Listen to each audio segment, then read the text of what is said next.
chorando por quê? Se você tem um Deus que cuida de você e jamais te esquecer.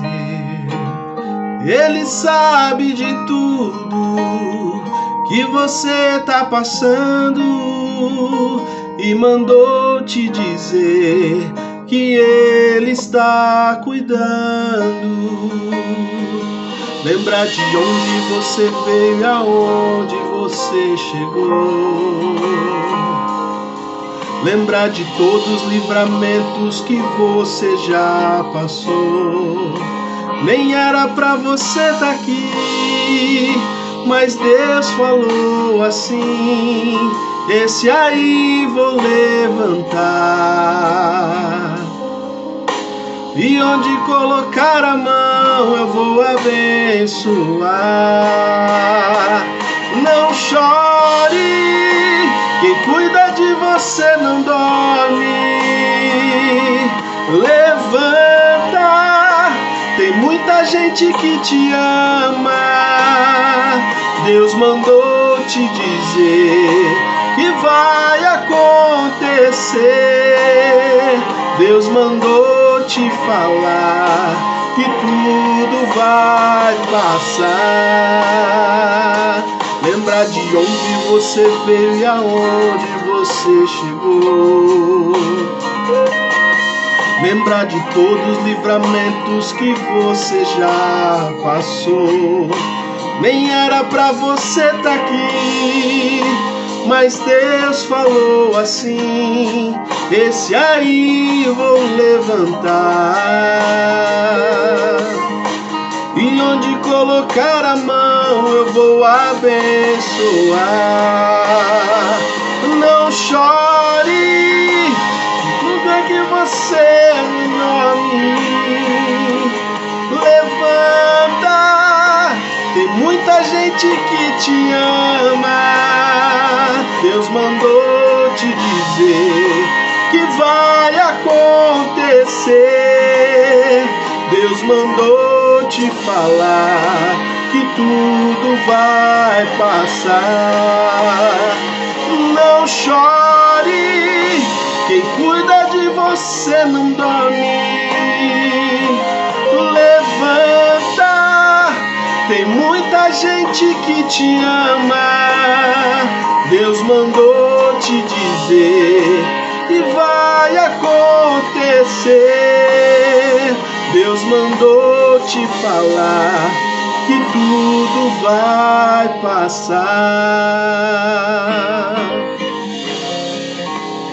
Tudo vai passar. Que tudo vai passar.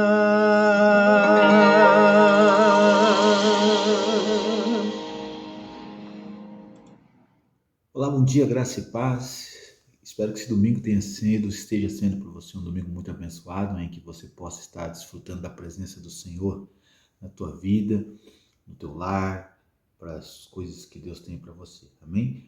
Nós estamos aqui iniciando mais um estudo de uma das cartas que temos no Novo Testamento, como nós estamos como proposta com o tema Cartas Vivas, sempre lembrando que a ideia é que vocês, ao estudar essas cartas, vocês se façam como essas cartas, se tornem essas cartas vivas, porque é uma orientação que nós vemos em Coríntios, como nós lemos no primeiro estudo dessa série, em que nós aprendemos que ao absorver o conteúdo, os princípios que existem dentro das cartas que nós estamos estudando ao longo desses dias, desses domingos, a ideia é que você pratique, reproduza e sejam as cartas que as pessoas aí fora da sua casa vão ler, amém? Então, nessa manhã nós vamos dar início ao estudo da carta de Efésios, uma carta muito interessante, que eu gosto muito dela, para mim tem um conteúdo muito poderoso, até porque tem para mim uma das orientações mais profundas que existe no tocante à vida como cristã como um todo, porque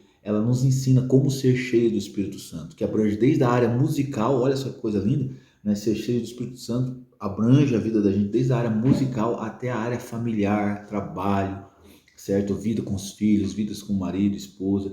Começa a ler no final do capítulo 4 e se estende até o final, até o meio do capítulo 6.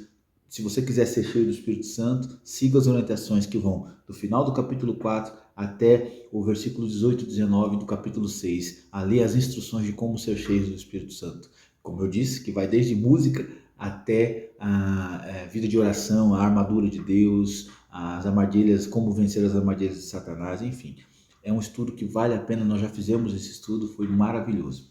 Mas hoje eu gostaria de focalizar na carta como um todo. Essa carta ela é muito interessante para nós, ela tem alguns conteúdos que vale a pena a gente citar antes de entrar propriamente dito nela. Por exemplo, a carta ela foi escrita por volta de 60 a 63 depois de Cristo. Essa data é uma data possível data, não é comprovado, porque não há como comprovar devido aos textos que se perderam e toda aquela coisa. Há uma probabilidade de que ela tenha sido escrita entre o ano 60 e 63. E o que estava acontecendo nesse período? Da onde ela veio? Quem escreveu essa carta, você já sabe, é o apóstolo Paulo. Ele estava preso em Roma. Foi a primeira vez que ele foi preso a Roma, que ele foi levado para lá para prestar satisfação e também ser interrogado por aqueles de Roma.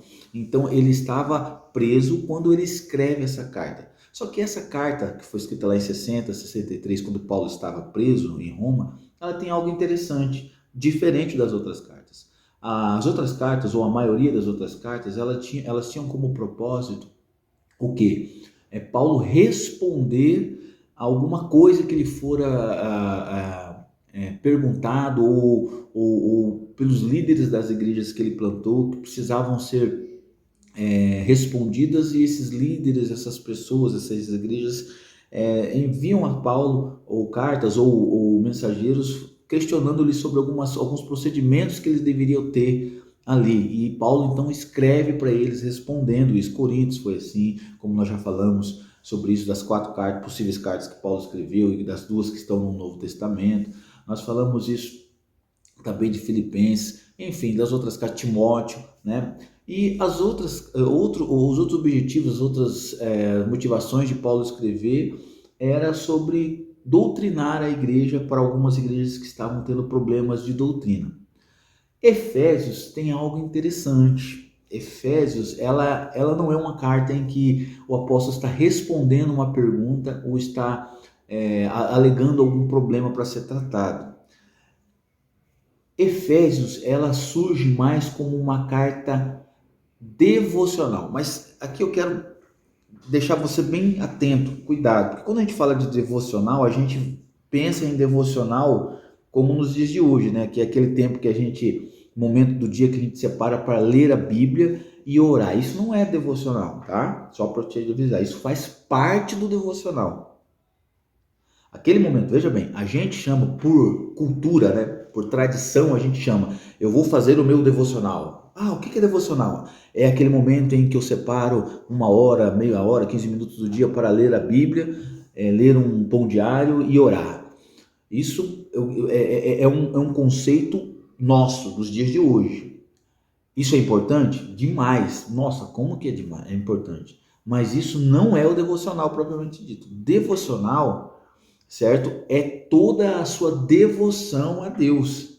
É como você vive durante o seu dia, durante a sua semana, durante o seu mês. Você está em constante devoção a Deus.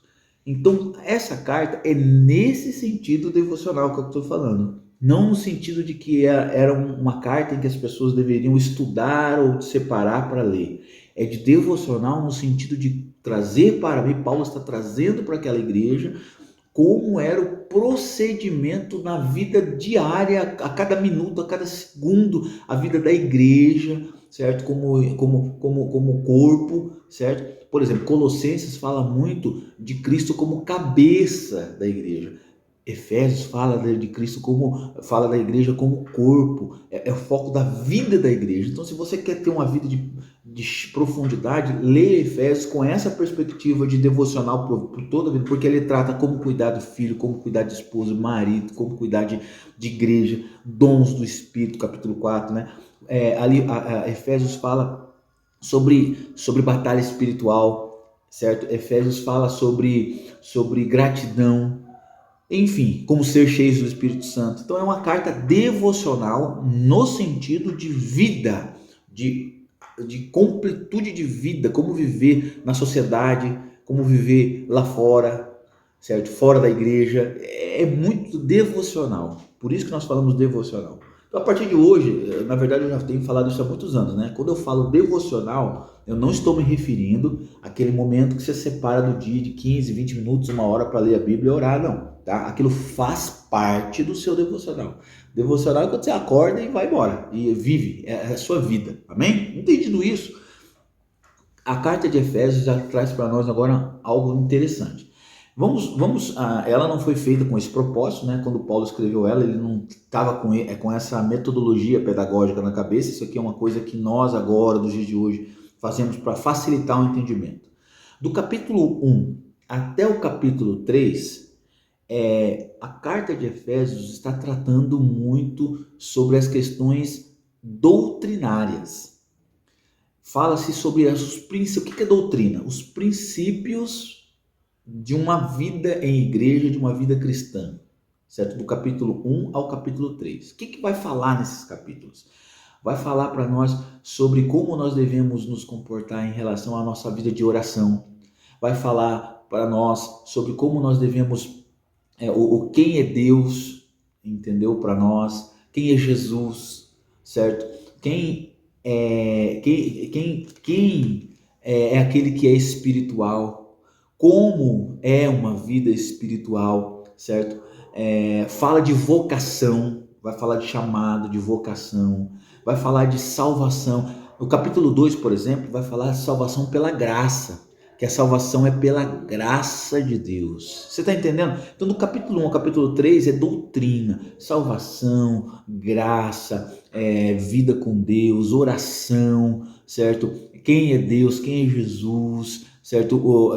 A vocação do chamado de cada cristão.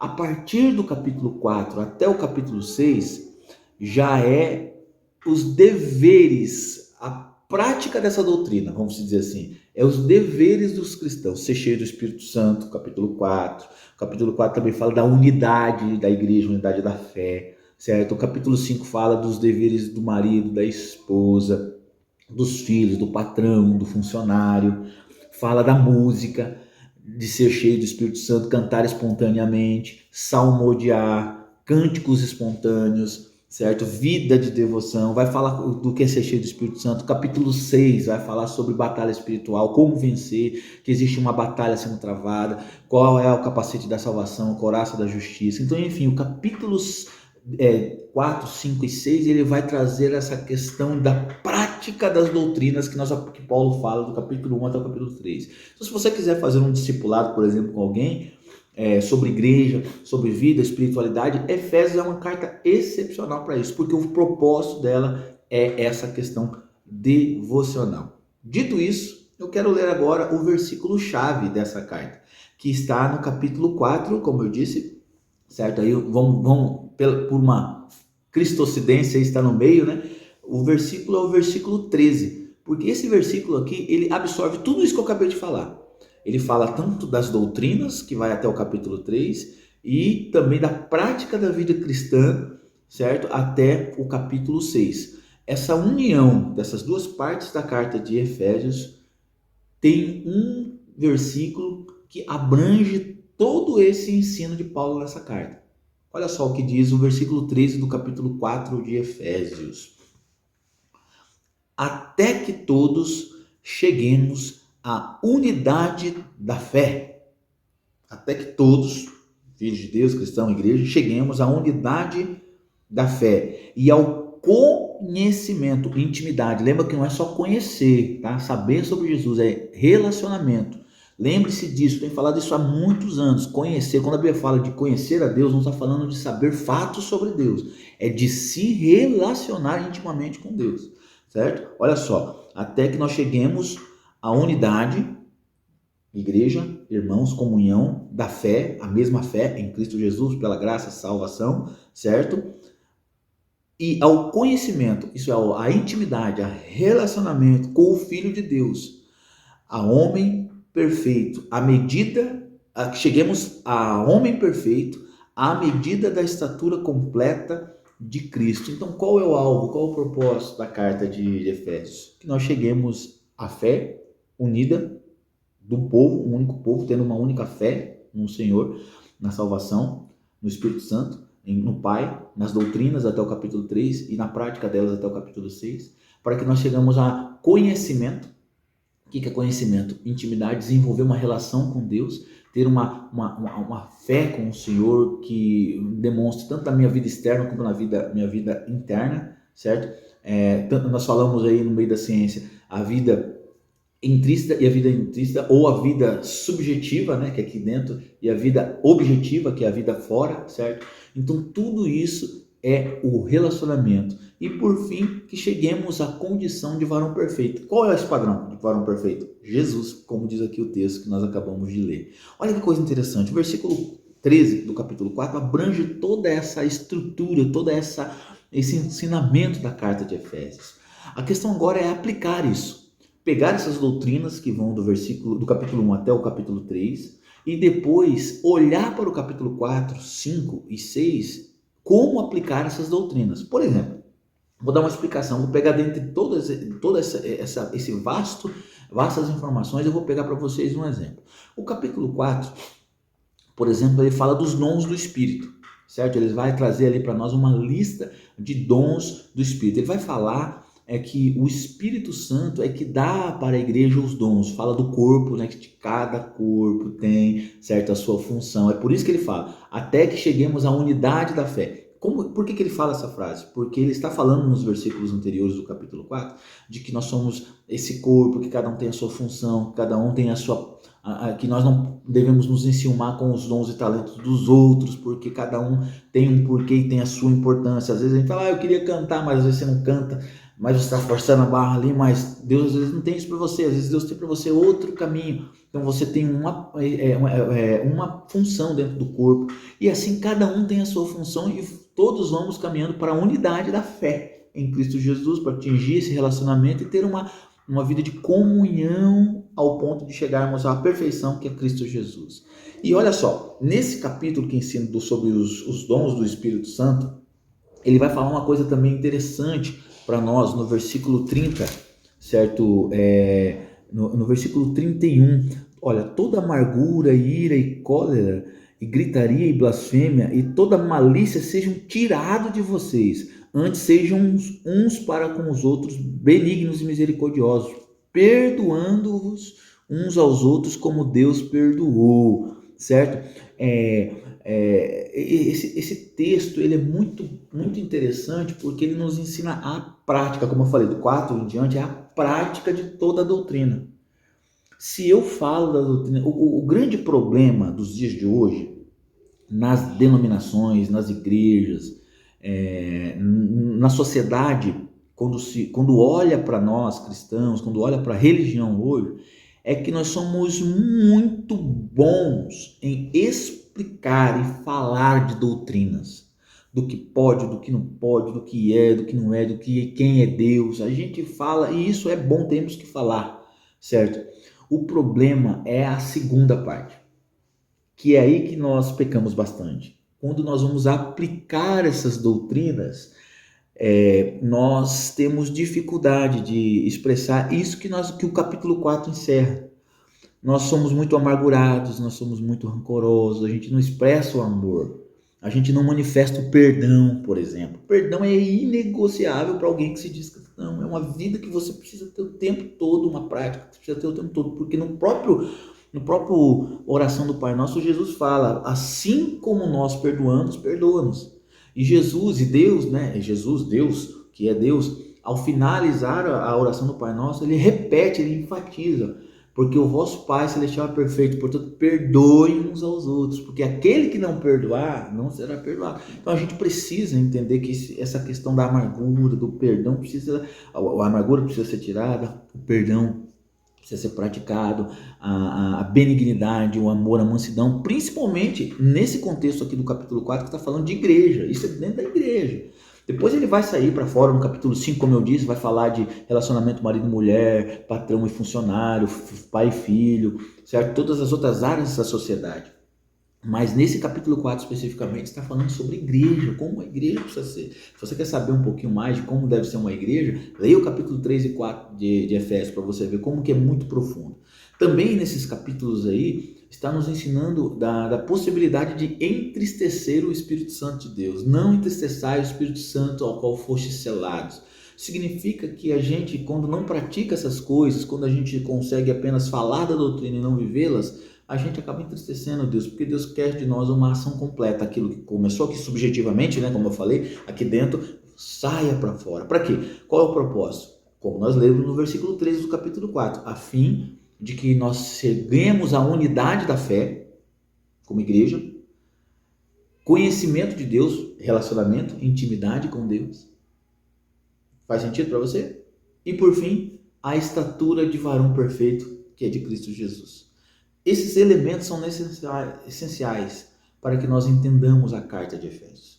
Então eu te desafio, nessa manhã, se você puder fazer isso até hoje, ao terminar essa parte informativa que nós acabamos de falar, essa exposição panorâmica da carta de Efésios, eu te aconselho, são apenas 6 capítulos, você lê de, como diz lá na Espanha, você lê de golpe, certo? Você pode, numa sentada, ler, se você quiser, você que tem o hábito de anotar aí como eu, vai anotando as partes principais, aquilo que vai te chamando, vai se perguntando, puxa, eu preciso viver isso aqui, eu preciso melhorar aqui, entendeu? A palavra de Deus, ela vai sempre, como eu digo sempre, ela vai sempre trazendo transformação dentro da nossa vida. Por quê? Porque ela é viva, ela é uma pessoa, ela é a pessoa do Espírito Santo, de Jesus, do Pai, toda ministrada, falada, é o verbo, né? O verbo que estava com Deus, o verbo que era Deus, o verbo que se tornou carne, né? A palavra encarnada, que virou um ser humano e na pessoa de Jesus, essa palavra disse do Espírito Santo, essa palavra lá no começo de tudo disse haja luz, entendeu?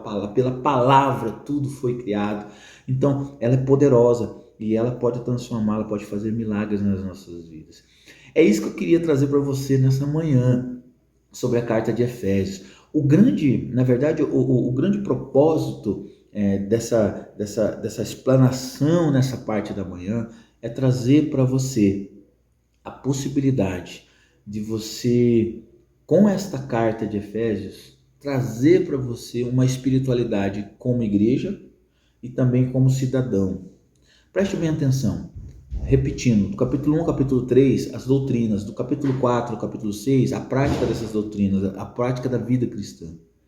Tenha isso em mente.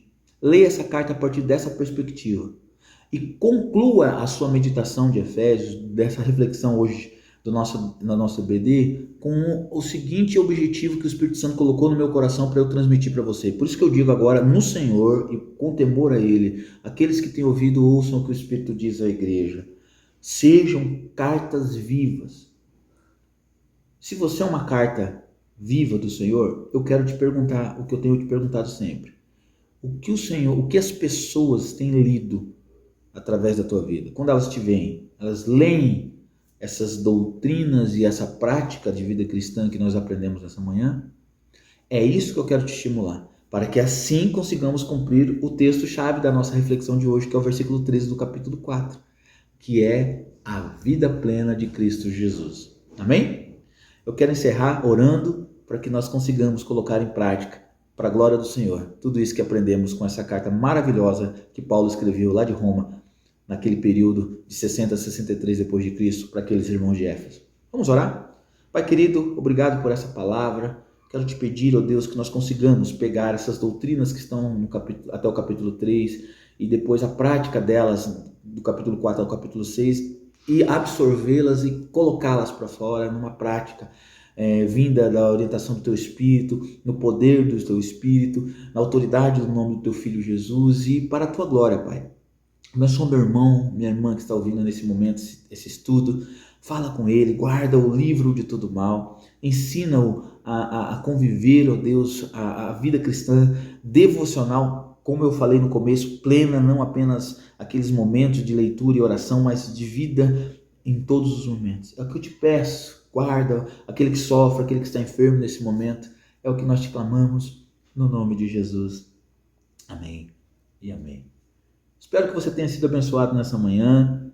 Logo mais nós teremos o nosso culto infantil às 17 horas e depois, certo, às 19 a nossa ministração, a celebração da noite.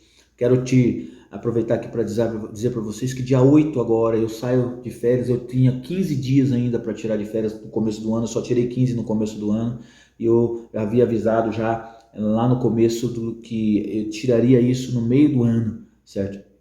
E chegou o momento, então do dia 8 até o dia 22, 23 por aí eu vou estar de férias, já temos todo o direcionamento para os irmãos da igreja cuidarem da igreja tudo certinho.